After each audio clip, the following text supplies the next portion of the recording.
সবাই তিন্নি চিকু, সঙ্গে আছে আলফা বিটা। শয়তান কিংবা বদমাশ বাজবে সবার 12টা। অপরাধের কুল কিনারা করবে খুদে গোয়েন্দারা। সঙ্গে আছে কাশি মামা, শান্তিতে অস্ত্র মগজাস্ত্র। মগজাস্ত্র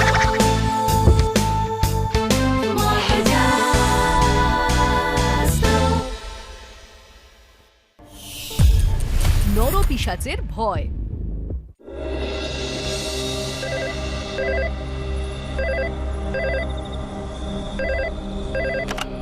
হ্যালো, কে বলছেন? ও দাদা, বল কেমন আছিস? হ্যাঁ, আমি ভালো আছি রে। তোদের একটা নেমন্তন্ন করতে ফোন করলাম। কিসের নেমন্তন্ন রে? আরে রাহুল তো পরের বছর 13তে পা দেবে, তাই 13 বছর পেরোনোর আগেই ওর পৈতের অনুষ্ঠানটা সেরে ফেলবো ঠিক করেছি। বাহ বাহ, সে তো খুব ভালো ভেবেছিস রে দাদা। 13 পেরিয়ে গেলে তো আবার শুনেছি পৈতের ঝকমারি আচার অনুষ্ঠান আরো বেড়ে যায়। তা কবে করছিস পৈতের অনুষ্ঠান? আগামী শুক্রবার ভালো তিথি আছে, ওই দিনই করব। সবটাই বাড়িতে সারছি, বুঝলি? ভালো করেছিস।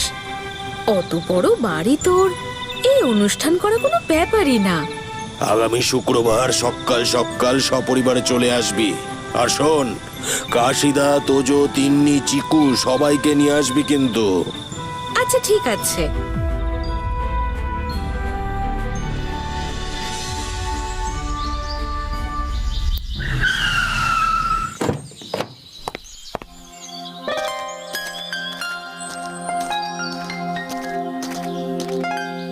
আরে জায়গাটা কিন্তু সত্যিই খুব সুন্দর।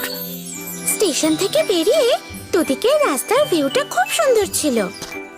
আরে হায় হায় হায়, তোদের অপেক্ষাতেই তো কখন থেকে বসে আছি।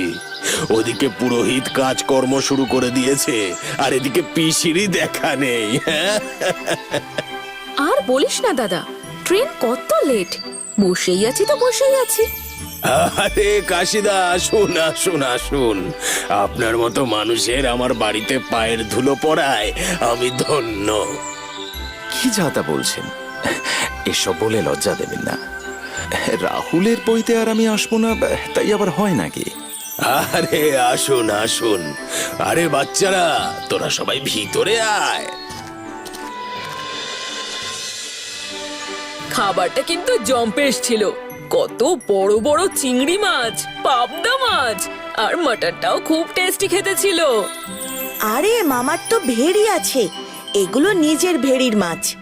তাই নাকি? তাহলে কালকে একবার মাছের ভেড়ি দেখতে যাব। ঠিক আছে, মামাকে বলবো আমাদের যাওয়ার ব্যবস্থা করে দেবে। চল একটুখানি বেরিয়ে চারপাশটা হেঁটে আসি। হ্যাঁ, খুব ভালো লাগবে।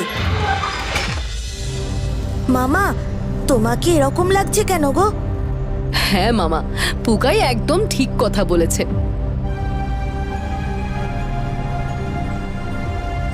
কি হলো মামা, কোনো কথা বলছো না কেন? আপনার শরীর ঠিক আছে তো? সব শেষ, সব শেষ হয়ে গেছে, সব শেষ। মানে? বান্টিকে খুঁজে পাওয়া যাচ্ছে না, কোথাও খুঁজে পাওয়া যাচ্ছে না। মামা, কি সব বলছো? বান্টি তো বাচ্চা, গেলেও আর কোথায় যাবে? অনুষ্ঠান বাড়ি, এদিক ওদিক কোথাও খেলছে হয়তো। বান্টি মানে রাহুলের ছোট ভাই তো, ওকে তো দেখলাম বাইরেটাই খেলছিল। হ্যাঁ, কিন্তু ওকে আর খুঁজে পাওয়া যাচ্ছে না। ও বাকিদের মতো আর ফিরে আসবে না, আর ফিরে আসবে না। আমার সব শেষ হয়ে গেল গো। আপনি শান্ত হন প্লিজ, নিজেকে সামলান আপনি। আমরা সত্যিই কিছু বুঝতে পারছি না। বাকিদের মতো বান্ডিও ফিরে আসবে না মানে? অনেকে, এই এলাকার অনেক বাচ্চাই লাস্ট কয়েক মাস ধরে মিসিং হচ্ছে। পুলিশে রিপোর্ট করেও কোনো লাভ হয়নি, পুলিশ কিচ্ছু করতে পারেনি। এই জন্য আমি বান্টি আর রাহুলকেও চোখে চোখে রাখতাম, বাড়ির পাহারা বাড়িয়েও দিয়েছিলাম। গাড়ি ছাড়া ওরা কোথাও যাতায়াত করতো না। কিন্তু আমি ভাবতেও পারিনি আজ এই অনুষ্ঠানের মাঝে ও বান্টিকে তুলে নিয়ে যাবে। ও মানে কি? তুমি কার কথা বলছো? তুমি চেনো কে বাচ্চাদের তুলে নিয়ে যায়? তুমি যদি জানো তাহলে পুলিশকে তার নাম বলনি কেন? তাকে ধরিয়ে দাওনি কেন? ওকে ওকে ধরা যায় না, ওকে চোখে দেখা যায় না। অশরীরী।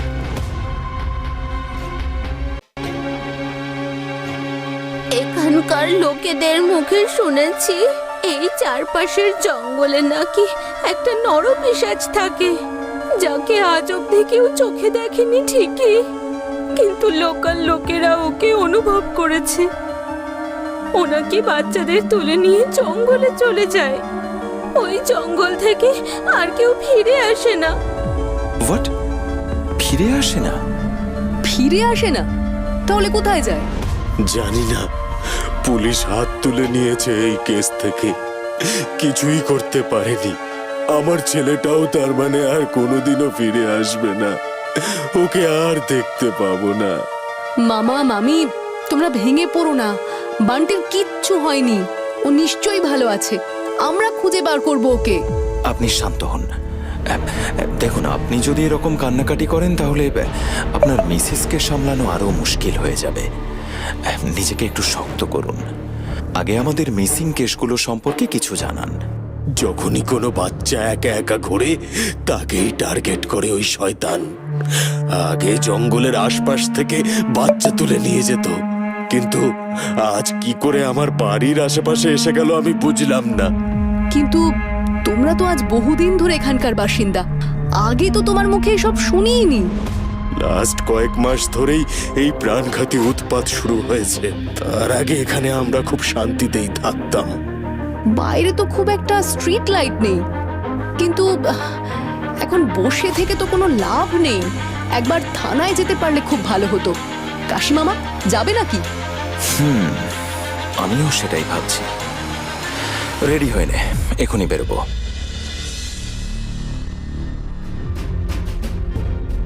নমস্কার, আমি ex lieutenant general Kashinath Bhattacharya. ও নমস্কার নমস্কার। ইন্সপেক্টর চক্রবর্তী আমায় ফোন করেছিল একটু আগে, আপনারা আসবেন জানালো। বলুন বলুন, আমি কিভাবে আপনাদের সাহায্য করতে পারি? ওনার ছোট ছেলে বান্টি মিসিং। লাস্ট ওকে দুপুরে বাড়ির বাইরে খেলতে দেখা গিয়েছিল। আসলে ওর দাদা রাহুলের পৈতে ছিল আজ। বুঝতেই পারছেন, অনুষ্ঠান বাড়ি, তাই আর ওকে চোখে চোখে রাখা যায়নি আর কি। তো দুপুরের দিকে হঠাৎ খোঁজ পড়লো, আর তখনই বোঝা গেল বান্টি মিসিং। ইন্সপেক্টর, আমার ছেলেকে খুঁজে দিন আপনি। ওকে নিশ্চয়ই ওই নরপিশাচ টেনে নিয়ে গেছে। ওকে বাঁচান, দয়া করে বাঁচান। দেখুন, আপনি শান্ত হন।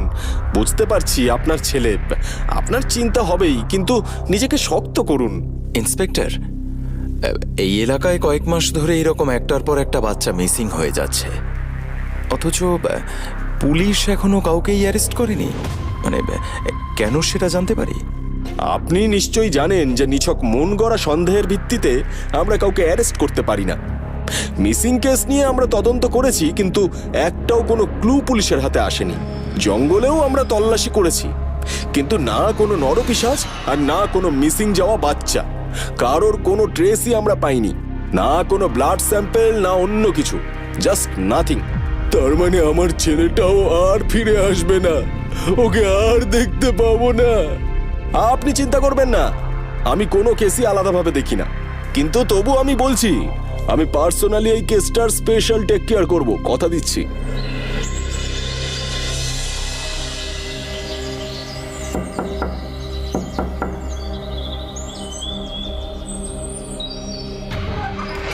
তোজো শোন, দাদার শরীরটা খারাপ করেছে, তাই স্বামীজি এসেছেন। স্বামীজিকে? এখানকার একজন নামকরা স্বামীজি। উনি কি ডাক্তার? তা জানি না, কাশিদা এসেছেন শুনে উনি দেখা করতে চাইছেন। উনি নাকি কাশিদার কথা অনেক শুনেছেন। হ্যাঁ, মামা ওয়াশরুমে আছে। ঠিক আছে, মামা বেরোলে আমরা যাচ্ছি। হ্যাঁ, চলে আসিস।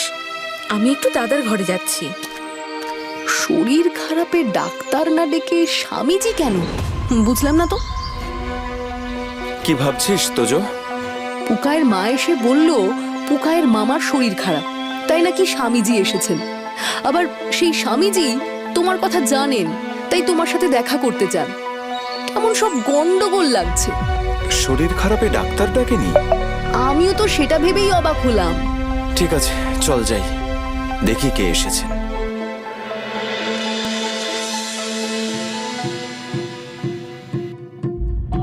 আসুন কাশিদা, আসুন। ও আচ্ছা, ইনি হলেন স্বনামধন্য ex lieutenant general Kashinath Bhattacharya. আর তোজোকে? আমি তোজো, আর ওরা আমার বন্ধু। ও পুকাই, ও তিন্নি, আর ও চিকু। আপনাদের সম্পর্কে অনেক শুনেছি, আজকে সামনাসামনি পরিচয় হয়ে খুব ভালো লাগলো। আমি স্বামী মহানন্দ, এই বাড়ির সবাই আমার কাছে দীক্ষা নিয়েছে। কাল রাত থেকে শরীরটা খারাপ হওয়ায় আজ স্বামীজির কাছে খবর পাঠালাম। উনি আমায় আগেই বলেছিলেন বান্টির বিপদ হতে পারে, সাবধানও করেছিলেন, কিন্তু তাও আমি ওকে বাঁচাতে পারলাম না। আপনি কি ভবিষ্যৎ দেখতে পান? হ্যাঁ, দেখতে পাই বটে। এই ক্ষমতা আমি দীর্ঘ 25 বছর ধরে হিমালয়ে সাধনা করে অর্জন করেছি। না মানে শরীর খারাপে আপনাকে ডেকেছেন মানে আপনি চিকিৎসার বিষয়েও বিশেষজ্ঞ হবেন নিশ্চয়। আসলে আমি জড়িবুটি মানে আপনাদের শহুরে কথায় যাকে আয়ুর্বেদ চিকিৎসা পদ্ধতি বলা হয়, সেই পদ্ধতিতে মানুষকে সুস্থ করে তোলার চেষ্টা করি। আমাদের সবার উদ্ধারকর্তা স্বামীজি। জরাজরি বা ছোটখাটো সব অসুখই উনিই সারিয়ে তোলেন। আপনার সাথে পরিচয় হয়ে খুব ভালো লাগলো। তাহলে আজ সন্ধেবেলায় আমার বাড়িতে এসো, চা খাওয়ার নিমন্ত্রণ রইল। বাহ, এ তো খুব ভালো কথা। ঠিক আছে, আমরা যাব।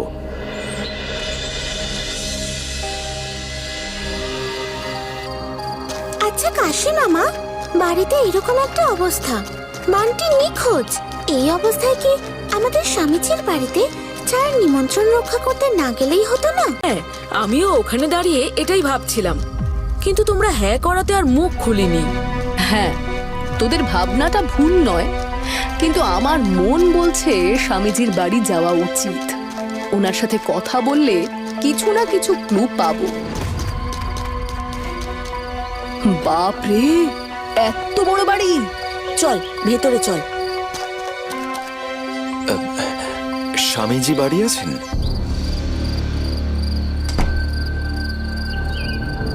আপনারা? নমস্কার। আমাদের আসলে স্বামীজি চা খাওয়ার নিমন্ত্রণ জানিয়েছিলেন ওনার বাড়িতে, তাই আমরা। ও আসুন আসুন আসুন, বাবা মনে হয় ধ্যানে বসে আছেন। আসুন, ভেতরে আসুন আসুন। আপনারা আমার বাড়িতে এসেছেন, আমার খুবই ভালো লাগছে। কি বড় বাড়ি আপনার! এইটা স্টাডি রুম মনে হচ্ছে। কত বড় কম্পিউটার! খুব ভালো গেম খেলা যাবে। আহ চিকু, এসব বলে না। না না না না না বাবা, এটা আমি গেম খেলি না, এটাই নানা রকম প্রবচন চালিয়ে দিই ভক্তদের, ওরা শোনে। বাবা, সবার চা। এই হলো মিনু, ও সকাল থেকে রাত এখানেই থাকে। আমার আর আমার শিষ্য রামের জন্য রান্না বান্না করে দেয়, রাতে নিজের বাড়ি চলে যায়। কোথায় থাকেন আপনি? স্টেশন রোডেই থাকি। বাবা, রাতে খিচুড়ি রান্না করে ঢাকা দিয়ে রেখেছি, খেয়ে নেবেন। গুরুদেব, আপনি কি নিরামিষ খান? আমি জন্ম থেকে কোনোদিন মাছ মাংসের স্বাদ চেখেও দেখিনি, আমিষ আমার বাড়িতে ঢোকে না।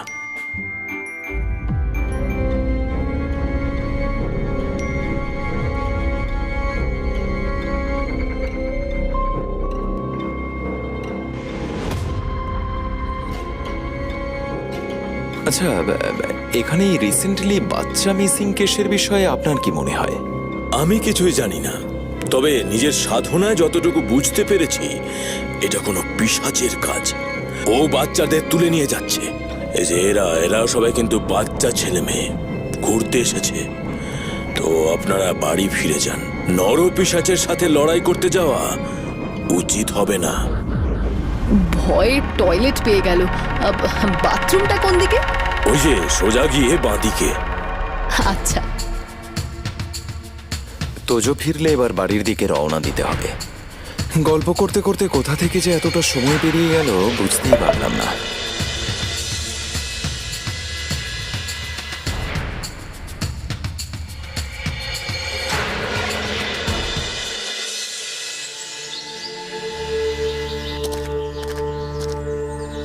দাদা, দুটো চা দিন তো।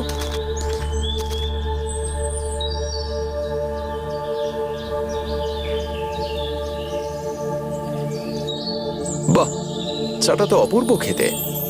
আপনি এখানে কত বছর দোকান করছেন? ওই বছর 10 তো হবেই। স্বামীজির বাড়ির উল্টো দিকে আপনার চায়ের দোকান। আপনিও কি স্বামীজির দীক্ষিত নাকি? না না না না, স্বামীজির বাড়ি এই আজ 2 বছর হলো তৈরি হয়েছে। আমার দোকান ওর থেকেও অনেক পুরনো। মাত্র 2 বছর? হ্যাঁ, উনি তো তখন থেকে গ্রামে থাকা শুরু করেছেন। তার আগে? তার আগে কোথায় থাকতেন আমি ঠিক জানি না, কিন্তু হ্যাঁ, শহরে থাকতেন বলে মনে হয় আমার। কেন? এটা কেন মনে হয়? শহর থেকে অনেক দামি দামি বড় বড় গাড়ি এসে থামে স্বামীজির বাড়িতে। নাম্বার প্লেট দেখে বুঝতে পারি নানা শহরের গাড়ি। আবার অনেক গাড়ির সামনে ডাক্তার বলে লেখা থাকে। তা আমার দোকানে অনেকেই ঠিকানা জিজ্ঞাসা করে। আবার সকালে আমার দোকান থেকে ডাব খেয়ে তারপর ফেরে। রাতে তারা থাকেও? ওই কি একটা বলে না, বেশ কি যেন, ওই পার্টি। হ্যাঁ, পার্টি চলে রাতে। 4 দিন আগেও তো লোক এসেছিল। স্বামীজি কিন্তু বেশ রঙিন মানুষ। কাশি মামা, তাহলে বুঝলে আমার কথার সাথে কিন্তু সব মিলে যাচ্ছে। একটা কাজ করতে হবে জানো। কি কাজ? যাদের বাচ্চা গায়েব তাদের বাড়ি গিয়ে একটু খোঁজ নিতে হবে। সেই বাড়িগুলোতে স্বামীজির যাতায়াত ছিল কিনা। আমি ইন্সপেক্টরের সঙ্গে কথা বলে ডিটেলস আনিয়ে দিচ্ছি।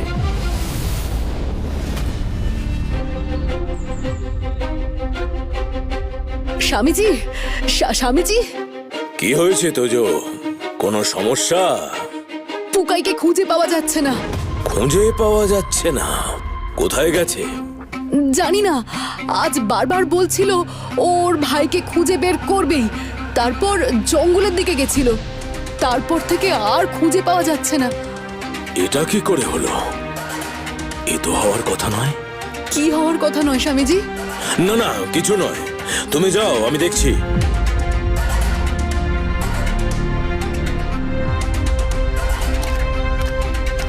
কথা হয়েছে? হ্যাঁ, সব রেডি আছে। তুই তোর অপারেশন শুরু করে দে।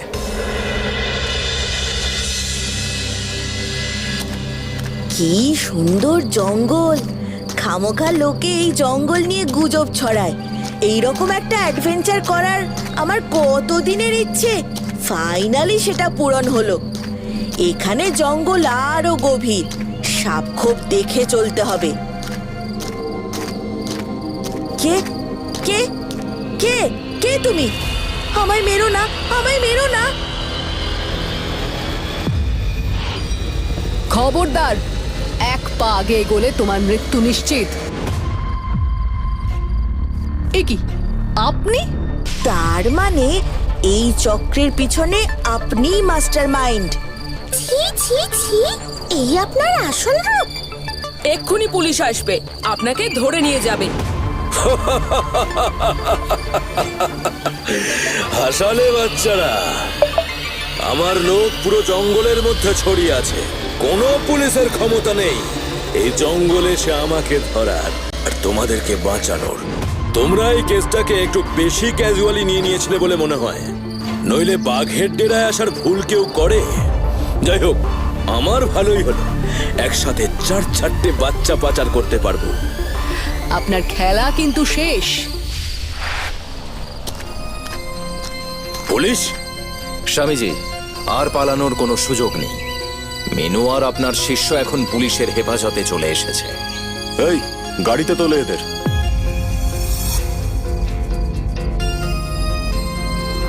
যাকে তোমরা স্বামীজি বলে পায়ে হাত দিয়ে প্রণাম করতে, সে হলো একটা বড় বাচ্চা পাচার চক্রের মাথা। সবকিছুই মিথ্যে।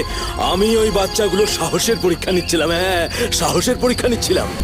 আর মিথ্যে সাজিয়ে লাভ নেই। আপনার বাড়িতে কারা কারা আসতো সেই সমস্ত তথ্য ইন্সপেক্টর চক্রবর্তীর হাতে চলে এসেছে। মানে কে আসতো আমার বাড়িতে? আপনার ওপর প্রথম সন্দেহ যায় আপনার বাড়ি দেখে। একজন সামান্য দীক্ষাগুরু, যার কাছে দীক্ষিতের সংখ্যা খুবই কম, যে কিনা অল্প পয়সায় আয়ুর্বেদিক চিকিৎসা করে, তার ওই রকম মার্বেল পাথরের ঝাঁ চকচকে বাড়ি, অত বড় টিভি। দ্বিতীয় সন্দেহ হয় যখন আমি আপনার বাড়ির বাথরুম ইউজ করতে গিয়েছিলাম, তখন মোটেও আমার টয়লেট পাইনি। আসল উদ্দেশ্য ছিল বাড়ির ভেতরে উঁকি ঝুঁকি দেওয়া। তখন আমি অনেকগুলো সেলাইনের বোতল খুঁজে পাই, এক জায়গায় ভর্তি আর এক জায়গায় ফাঁকা বোতল। সন্দেহ হয় আপনি এত সেলাইনের বোতল নিয়ে কি কাজ করেন। তারপর আপনি বলেন বাড়িতে আমিষ ঢোকেই না, অথচ চায়ের দোকানের লোক জানায় বাড়িতে বিভিন্ন শহর থেকে গাড়ি আসে রাতের অন্ধকারে। তারা এলে সারা রাত পার্টি চলে। এখানে ঢোকার আগে যে টোল পড়ে, সেখান থেকে 4 দিন আগে যে ডাক্তারের গাড়ি এখানে এসেছিল তার ডিটেলস বের করা হয়েছে। সেই ডাক্তারের নামে অঙ্গ পাচারের কেস চলছে। যেদিন স্বামীজির বাড়ি প্রথম গিয়েছিলাম, সেদিন আমাদের গলা শুনে ওনার শিষ্য পাশের একটা ছোট্ট দরজা দিয়ে তড়িঘড়ি বেরিয়ে এসেছিল। আমি দরজার ফাঁক থেকে দেখতে পেয়েছিলাম ঘরের মধ্যে কয়েকটা বাচ্চার জুতো আছে। পুলিশ তল্লাশি নিয়ে জানতে পারে স্বামীজির বাড়ির বাগানে অনেক বাচ্চার পোশাক মাটিতে পোঁতা আছে। ওনার বাড়িতে পাওয়া গেছে অজ্ঞান করার অনেক ওষুধ। মিনুদিও এই কাজে সাহায্য করত। না না না, আমি কাউকে মারিনি। উনি আমায় বাচ্চার খোঁজ এনে দেবার জন্য পয়সা দিতেন। আমার স্বামী বিছানায় শয্যাশায়ী, তার চিকিৎসার জন্য আমার অনেক টাকার দরকার ছিল। আমি আমি এর বেশি আর কিছুই করিনি। তোমাদের অপরাধ এতই ঘৃণ্য, জানি না কোর্ট তোমাদের কি শাস্তি দেবে। ইন্সপেক্টর, এদের নিয়ে যান, আর সহ্য করা যাচ্ছে না এদের। এদের আমরা উদ্ধার করেছি জঙ্গলের গোপন ডেরা থেকে। একটু দেরি হলেই এদের আর পাওয়া যেত না। Thank you Tojo, thank you Kashida. আপনাদের জন্য আমি আমার বান্টিকে খুঁজে পেলাম।